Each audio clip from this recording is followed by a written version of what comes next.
Can I get a thumbs up from everybody? All right, cool. And I'm going to spotlight myself, share my screen and my visual aid.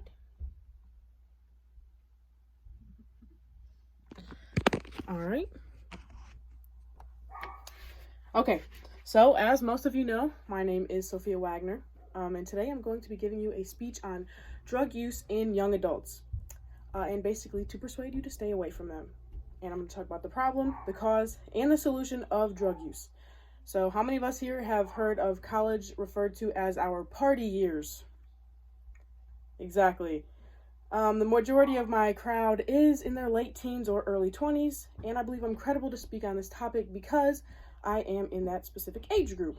I'm prepared to show you guys the effects of drug use in young adults and late teens. By being better educated, we can probably avoid most of this. So how many of you know someone or yourself have tried or experimented with drugs or any mind-altering substance in the past year? Okay. According to AmericanAddictionCenters.com, 1 in 14 person has tried a hallucinogen in the last year. 1 in 17 have tried a substance including cocaine in it in the past year, and 1 in 5 have tried a vapor form of marijuana in the last year. Another study shows that 1 in 17 people use a marijuana product daily. Cocaine being the second most popular drug among young adults. 2.3% of young adults use cocaine regularly. That means either every day or every other day. Really, this is because of the easy accessibility of drugs in teens, because it's everywhere, your college campus, at home, you're in your own house probably. Hallucinogens are another popular drug among teens. They're also very popular because of the cartoon-like experience that you feel while on these drugs. The book by Dr. J. Frederick Garman, Hallucinogens and the Effects of Drug Abuse on Children, says that hallucinogens are the easiest drugs for teens or late teens to be try. Another article by the Baylor College called LSD Brain Altering Substance did an experiment on rats where they kept one sober and gave one LSD, and they put them in a maze that they were already familiar with, and the rat that was sober made it through the maze, and the rat on LSD was in a half awake, half asleep state and did not complete the maze, even though before LSD it could complete it in under a minute.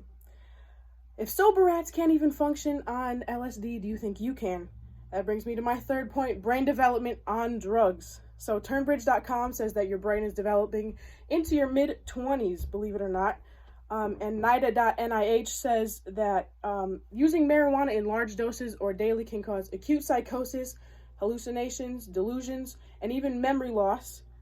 So that's why addiction is pretty easy, and we see why because of peer pressure, friends, stress, and anxiety during college especially.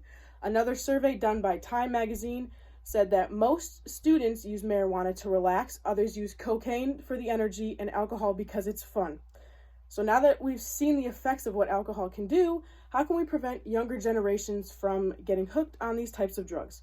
I think that we can offer better education towards drugs, because when I was in high school, I don't remember ever having a serious talk about drugs and, an up-close view of what drugs did, like their teeth or their brain or their rotting skin and stuff like that. I really just remember the don't do drugs sign in the back of the classroom. So like I said, show graphic things like their teeth falling out and the pokes on their arms and the different sores that it can give you. Even though marijuana is legal in most states, that does not make it okay, because even alcohol that's legal at 21 still stunts brain growth until you're 25, because your brain is still growing until at least you're 26. Drug distribution is a felony in almost every state, and that results in jail time, fines, and loss of friendships and maybe family members, scholarships, things like licenses even. Those consequences are there forever, and it's something that you should really consider when thinking about getting into drugs. Rehab should also offer parent classes, because there was a story about a woman who went to rehab when she was younger, and she showed better success than somebody that didn't go to rehab until they were in their later 20s. Addiction.com says that better success rates come from people who are exposed to rehab at a younger age rather than a later age. So hopefully I have better persuaded you to stay away from drugs. and the drug addiction is a weighing problem on our young society. The drugs can alter your brain function and development up until your 30s. So avoid peer pressure, do your research, and I'm glad to bring this to your attention. So I hope you feel better motivated to stay away from drugs and avoid peer pressure.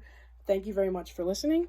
And now I have to show you all again to get a thumbs up from you, but hold on a second so I could go back to my screen.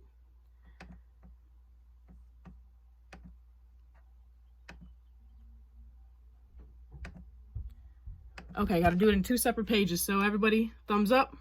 Okay. Keep your thumbs up so I can show the second page.